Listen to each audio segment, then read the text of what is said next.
adduunka waxaa ceeb ka ah maahan ceeb waa la isku maxkamadayaa waa khiyaano qaran waay qof iska daaduu madaxweyne iyo waxaa sheegaysaa iyo dad waaweyne qof agaasime la shaqaynaya dowlad ajnabiya waa la isku maxkamadayaa adduunyada waa khiyaano qaran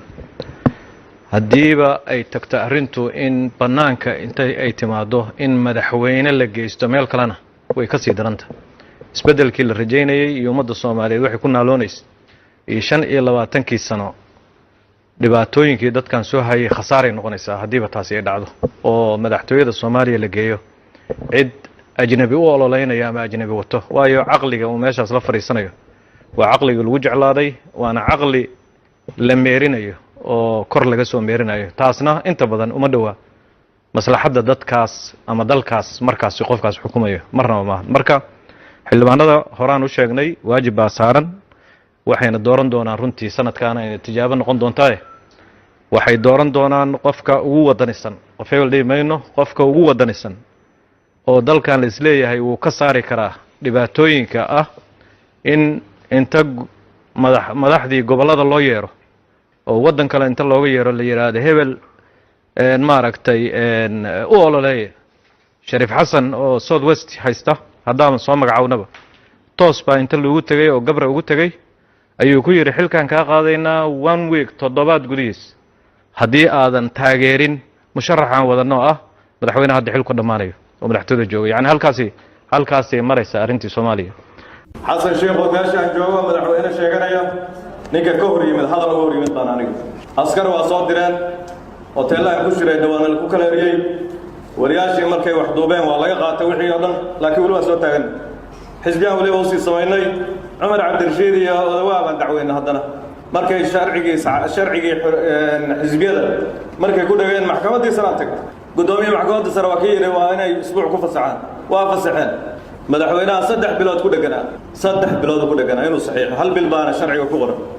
ultimadiisaan u barashar gareynayna Nicholas Kay iyo asagu Michael Keaton buu ka cabsaday ayaga baan ku dir waa laga saxiix qasab baa looga saxiix waxaan rabaa inaan ku daro oon xasuusiyo hadalkii dhiilada xambaarsanaa ee madaxweynuhu yiri shalay ciidii masaajidka Isbaahisi oo ka yiri ahayd in dadka siyaasiyiinta ay dhaliila iyo shacabka Soomaaliyeed dhamaantood waa wada dhaliilay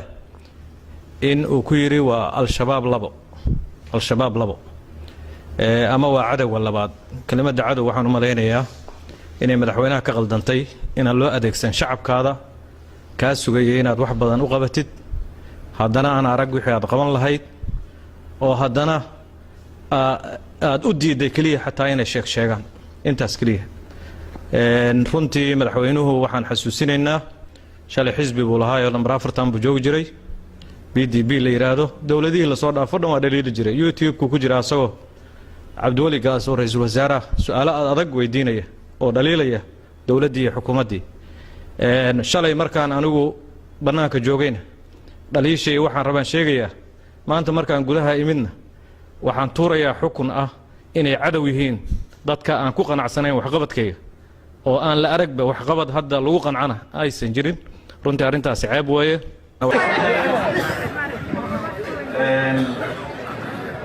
waxaan galaynaa dhanka dhaqanka oo runtii saakan halkaan u kala maqnayn soo dhaweynta madaxweynahana waxaan isdhihi karnaa hadalkaasi uu ka fakaday ama maaragtay kambeynkiisii qayb ka mid uu ahaa laakiin haddii sida uu ula jeeday ay noqoto waa arrin khatar weeye siyaasadda Soomaaliyana khatar ku ah runtii dadka Soomaaliyeed iyo dimuqraadiyaddii iyo dalkani inuu xukun sax oo si silmiya lagu kala wareego arrintii muujinaysana khatar buu ku yahay waxaan rabaa in madaxweynuhu kelimadaas uu kala noqdo saxaafadda shir jaraa'id qabto waa laga sugayaa waana dhaqan aad u xun oo bilow ah waxayna la macno tahay xukunka al-shabaab ku ridaan oo qofkii fikirkooda diidan ay yiraahdaan waa murtad ayay la macno noqonaysaa in qofkii siyaasiyan diida inuu noqonayo maaragtay cadow aan ku tilmaamayo cadowga dalkan waa la yaqaanaa waana badan yihiin madaxweynahana ma ahayn inuu dadka sida silmiga maaragtay ugu jira u dhaliilaya oo dimuqraadiyadda iyo dastuurkuba uu sheegayo sida uu sheegayo dadka Soomaaliyeed inay hadli karaan oo ay dhaliili karaan oo dowlad dimuqraadi weeye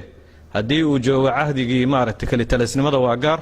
amaba dhaqankii kale talisnimada uu soo minguuriyey oo arki jiray dalkaano mararka ka mid ah aan waxba la dhihi karin kani waa xor dadku Soomaaliyeed siyaasadana waan uga soo horeynay dadkii kuraasta ku wareejiyay ayaanu ahayn si silmiya dadkii amniga magaalada Muqdisho iyo maayarkii iyo xafiisyadii madaxdii oo dalkan ugu yimid oo ku wareejisay sida nabadgelyada ugu wareejisay maantay oo uu ka dhaxlay maanta markii ay hadal dhaliila jeediyaan oo wax qabad xumada in lagu tilmaamo cadow runtii aad baan uga xunnahay mana nihin cadow dowladnimada Soomaaliyana waa loo soo dagaalamay waa loo soo halgamay meel adaga laga bilaabay xafiisyo qurxoon iyo waxa lagu wareejiyay baabuur iyo maaragtay iyo dal nabad ku sii dhow maantana meeshu maray waa ognahay madaxweynaha waxaan ka rabnaa inuusan wararkaas soo celcelin inuu ku kalsoonaado wixii sanduuqa uu ka helo in uu faraha kala baxo sidaan ugu tilmaanay maadaama murashax uu yahay inuu faraha kala baxo adeegsiga hantida qaranka iyo adeegsiga awoodda qaranka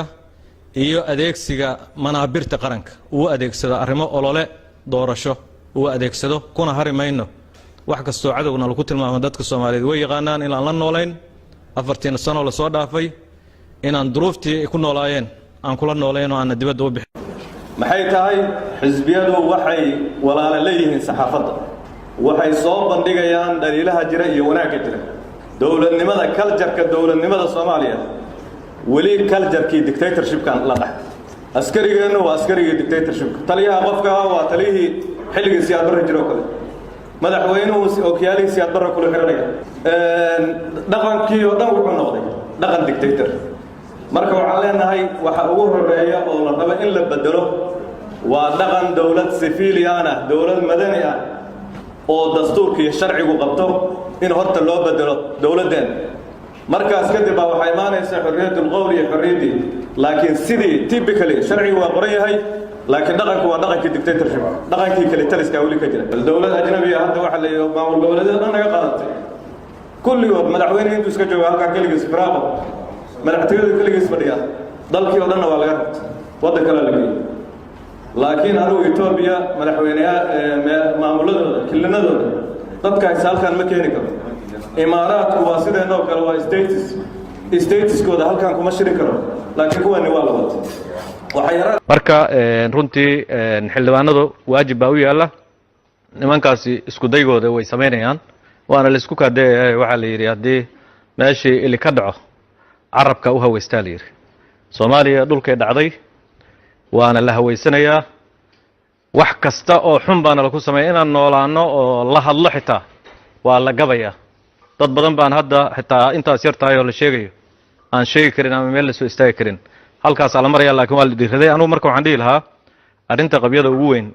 oo dawladaha dariska qabyada ka waxay tahay Soomaaliya inay qaataan sidii Zakariya ayaan xildhibaankan ku raacsanahay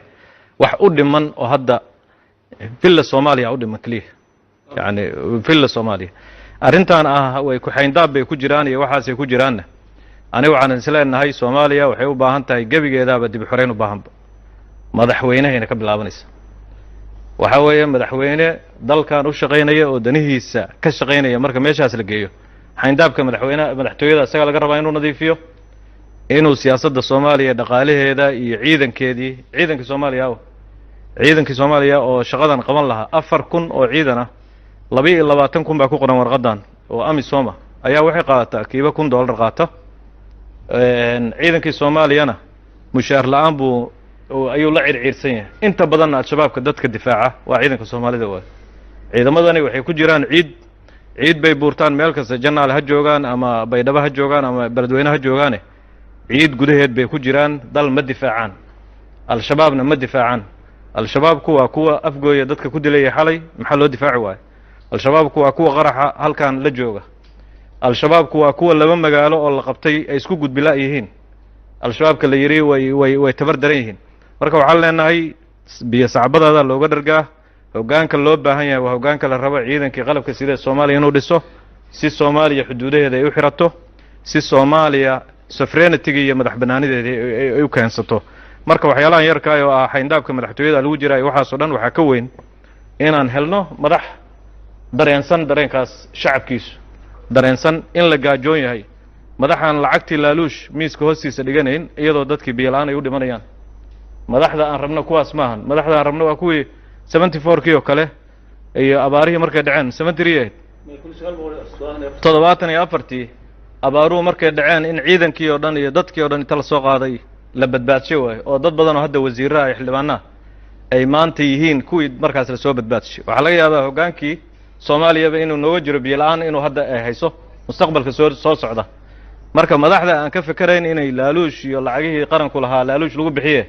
madaxda ka fikeraysa dadkaas inay biyo u dhaamiyaan inay ka soo wadaan meelaha fogfog ay joogaan in cunto la siiyo in doorashooyinka xitaa mararka qaarkood haddii dareen uu jiro doorashooyinka xitaa la yidhahdo war dhowr 2 bilood iyo 3 bilood iyo gurmad guud wey waa musiibo weyn crisis baa Soomaaliya haysta runtii meel xoolihii ay cunayaan xoolihii marka halkaasaan joognaa waxaan ka bilaabaynaa dib u xoreynta Soomaaliya in loo soo saaro madaxweyne waddankan kalsoonidiisa iyo dadkiisa yacni ka fikiro dareenka dadkiisa xambaarsan oo aan xambaarsanayn in loo warqado inta loo soo qoro la yiraahdo qabiilkaygana ku faani kuwa kalena hoos u dhig kaas maaha midka la rabo ama midka xildhibaanadu ay dooran doonaan waana maasantiin